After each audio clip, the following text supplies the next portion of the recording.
Hi there, I'm Sarah Ellen Hughes, a jazz singer. Listen out for some of my tracks from my debut album on Filed FM. I was going to say perhaps there's scope there with someone like Ian, have a charity to bring people, youngsters especially, into jazz. Yes, well, Ian does have quite a good following of younger people, and he it's partly because he does reach out to people he meets, and he does really support the younger people that he sees, because of course it's all very well wanting the audiences to be younger, but you've got to get to the fore these young artists who, even if they're still singing the old songs, they look current and they look hip. And so I think he's really keen on getting those sorts of people into the jazz scene and really at the front of the public view. I remember hearing an interview with Michael Bublé, and he was quite surprised to find that his audience included a lot of young girls. He was expecting only to appeal to a much older generation, and it isn't the case.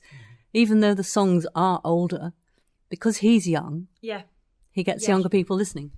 That's right, and because he's good looking, he gets that sort of crowd. And that's hopefully what I would be that's hopefully what I would... Oh, where's that word?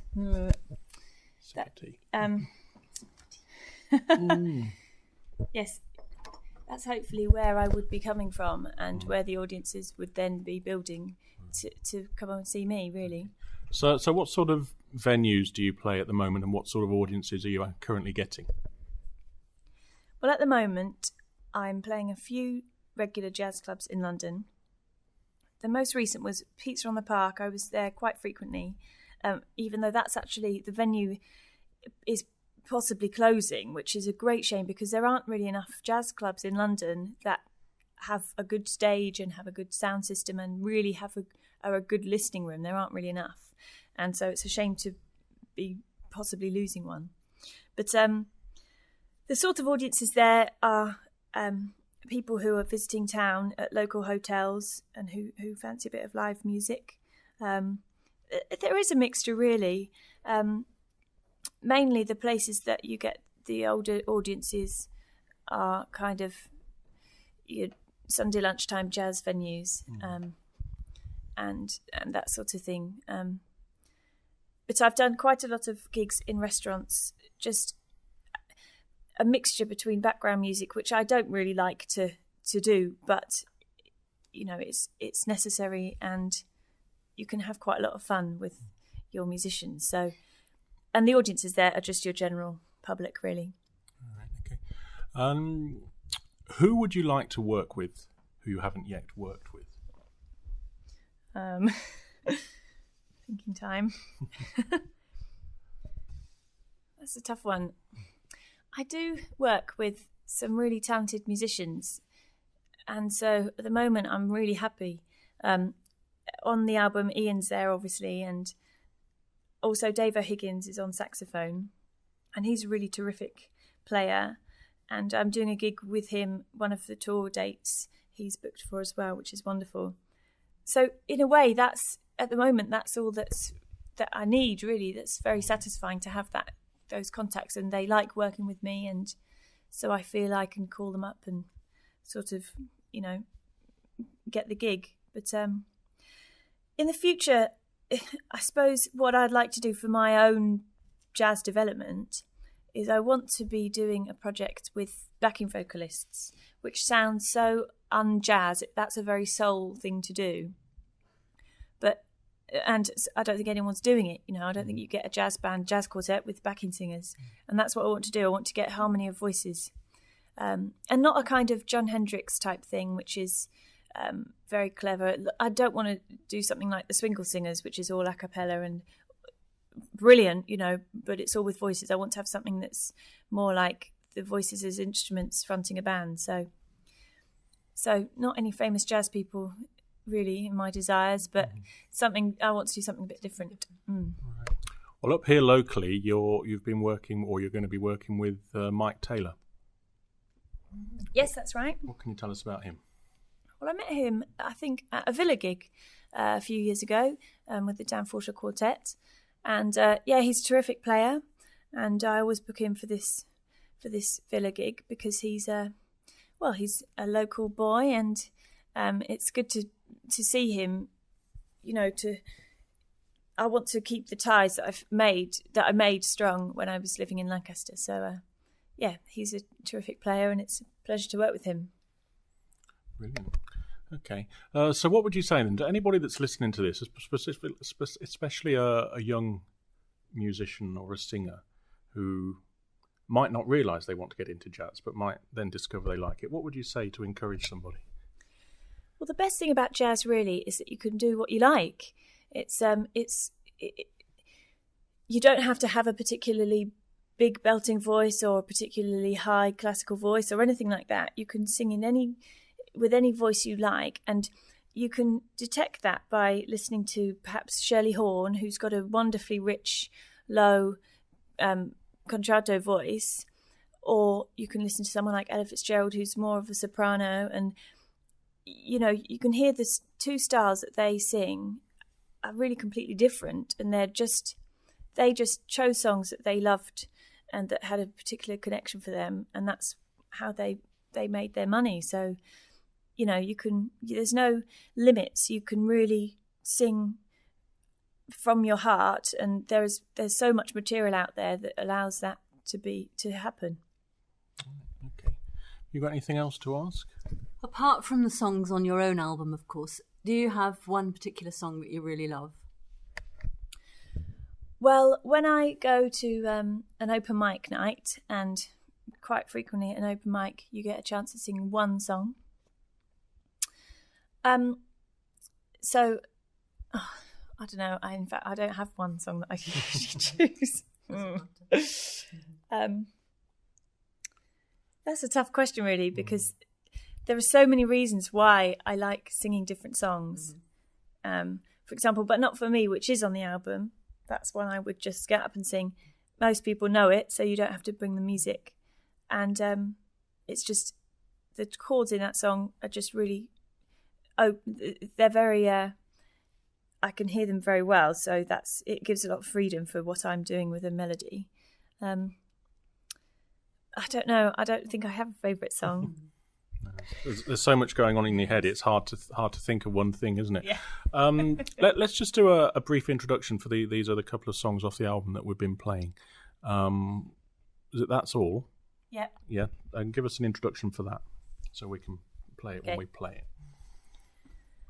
That's All is a tune by Brant and no, it's not by Brant. Oh yes, it is. Sorry. Right. I'll say it again. So That's All is a tune by Brunt and Hames, and they were. Oh no, I don't know why they wrote the song, so let's not say that. In fact, I don't even know when I heard that song as the first time. I don't know.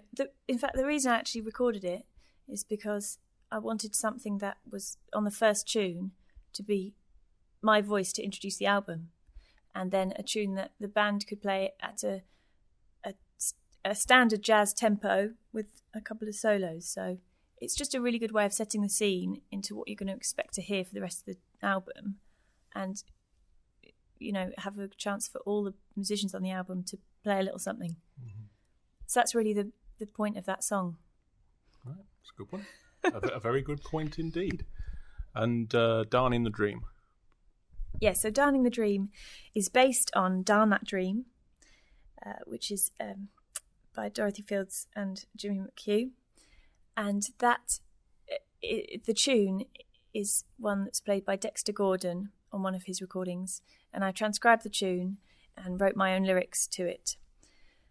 And I wrote the lyrics based on my feelings when I lost my mum, after I'd been having some dreams about her. So it was a really good way of actually writing that down as an outlet for my emotions.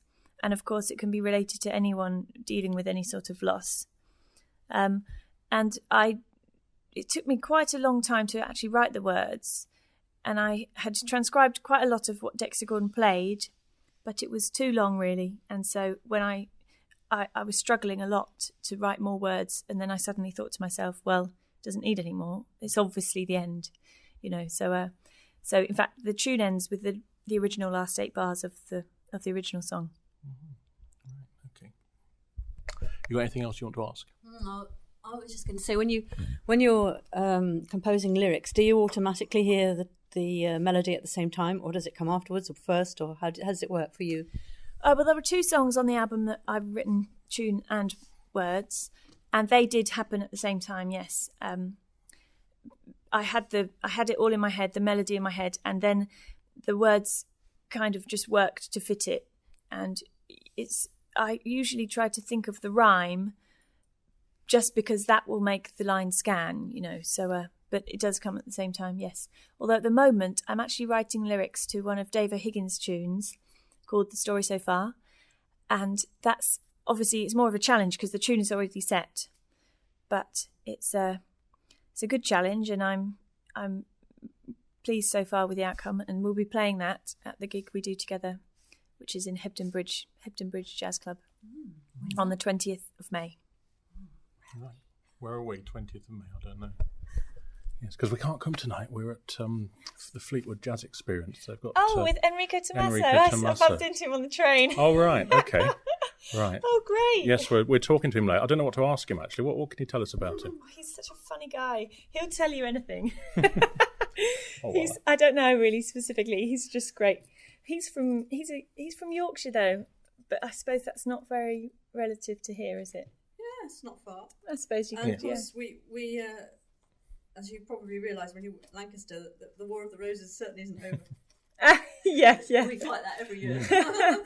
Yeah. Yeah. Right.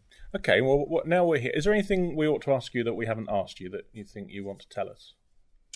Because you know more about you than I do. Yeah. So. I don't know, really. Have some more tea. Thank go you, on. yes. I love tea. There you go, say that. I don't really know. Okay, well, we've done quite well. I've said what the album's about and where I started singing. And The fact that you don't want to be like Kylie Minogue. Yeah. What were you doing in Lancaster? We covered that? Primary school teaching. Wow. Decided it wasn't exciting enough, so she's doing it in London. Well, do you know, I studied there for 4 years and it was lovely. But after 3 years, all my friends left. And so I had a few friends left. But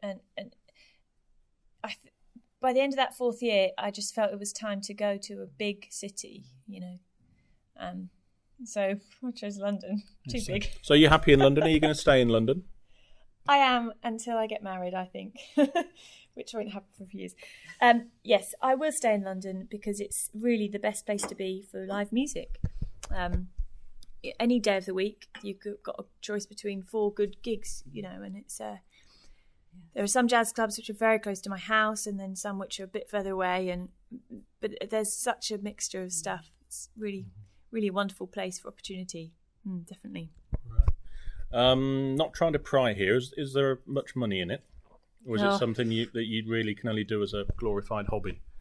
Yes. Well, I still have to teach quite a lot. I teach privately. I teach music as a freelance teacher, and I have never yet met a musician who doesn't teach as well. And that's really just because jazz isn't funded, and it's not one of those popular things. You won't get a jazz gig where you draw thousands of people. It just doesn't happen. And even the artists like, well, I think Keith Jarrett was on at the Barbican, I think, recently, and it was sold out, which was great. But that's, he's doing something which is more relevant. It's not the old style jazz, which is what I'm trying to build up, really. I'm trying to do something that actually is engaging, and so that perhaps one day I will sell out the Barbican. But having said that, you can't do a gig at the O2, for example. You'd never sell it all. It's a totally different business to that kind of pop culture. It's totally separate. And so, no, at the moment, I don't make money from it. So if anybody wants to find out more about your music and your live dates, where can they find out? Well, everything is on my website, which is sarahellenhughes.co.uk, or there's a MySpace, which some people prefer, myspace.com/SE Hughes. And also, the tour that I'm doing is supported by Jazz Services. So all the information is also in Jazz UK, which is their magazine, and on their website as well. Brilliant. Hi, I'm Sarah Ellen Hughes, jazz singer, and you're listening to Paul and Lucy on Fleetwood FM.